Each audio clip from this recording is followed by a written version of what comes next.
History rarely waits for the young. In 1556, India stood on the edge of chaos. The Mughal Empire, built only months earlier by King Humayun, was once again in danger. Its ruler was dead. Its enemies were gathering, and its future rested on the shoulders of a 13-year-old boy. His name was King Jalaluddin Muhammad Akbar. Born into a world of war and exile, King Akbar did not inherit peace.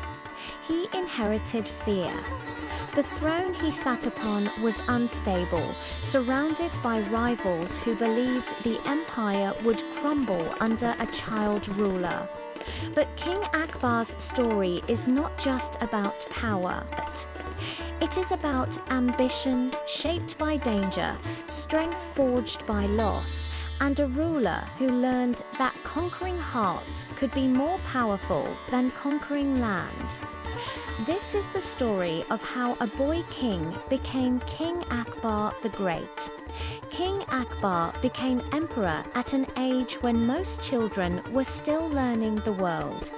His father, King Humayun, had barely reclaimed the Mughal throne before his sudden death. The empire once again stood exposed. Delhi was vulnerable. The army was uncertain, and enemies sensed blood in the air.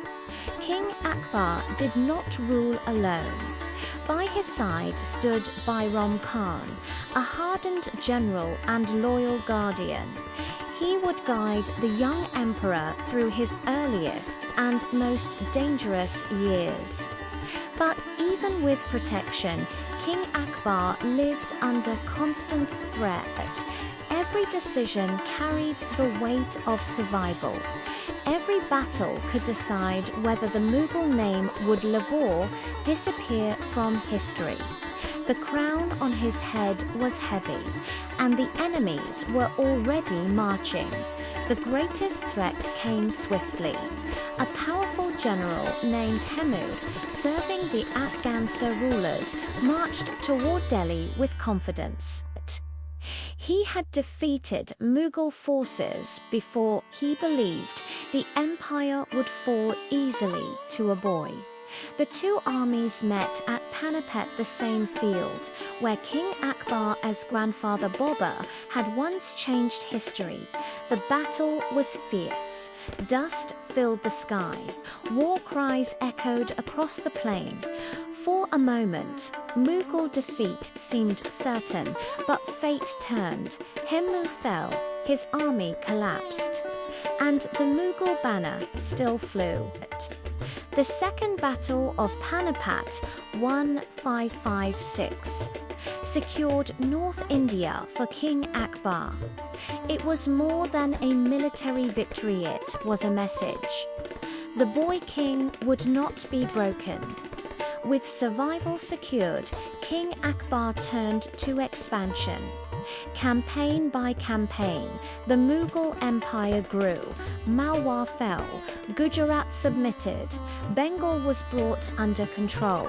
Rajput kingdoms were defeated or allied through diplomacy. King Akbar understood something rare for a conqueror. Force alone could not hold an empire. He respected bravery even in enemies. Many Rajput rulers were welcomed into Mughal service, strengthening the empire instead of weakening it through endless rebellion. By the time King Akbar reached adulthood, the Mughal Empire stretched across vast regions of the subcontinent. It was no longer fragile. It was unstoppable. Conquest was only the beginning. King Akbar knew that empires fall not from invasion, but from disorder. He created a centralized administration, dividing the empire into subas, provinces, each carefully governed. He reformed the land revenue system, ensuring fairness and stability for farmers and the state alike. officials were chosen for talent, not birth. For the first time, the Mughal Empire was not just powerful, it was organized. King Akbar was no longer just a warrior king, he was a builder. In an age of division, King Akbar chose unity. He abolished the jizya tax on non-Muslims. He invited scholars of different religions to debate and discuss ideas openly. He believed understanding was stronger than fear. This was dangerous. Many opposed him.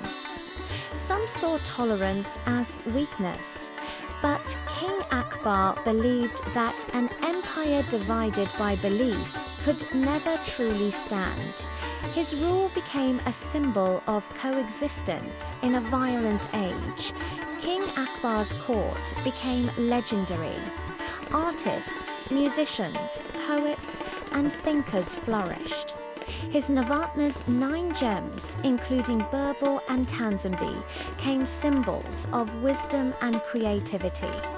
Persian elegance merged with Indian tradition, creating a culture that defined Mughal greatness. The empire was not only feared, it was admired. King Akbar could not read, but he listened. He was brave, curious, and deeply thoughtful. He judged people by loyalty and ability, not religion or birth. He had known fear as a child, and that fear shaped his strength as a ruler. King Akbar died in 1605. He left behind an empire strong, united, and stable, ready for future generations. His rule became the gold standard for Mughal governance. He was not just a conqueror, he was a unifier. From a frightened boy on a dangerous throne to a ruler remembered as King Akbar the Great.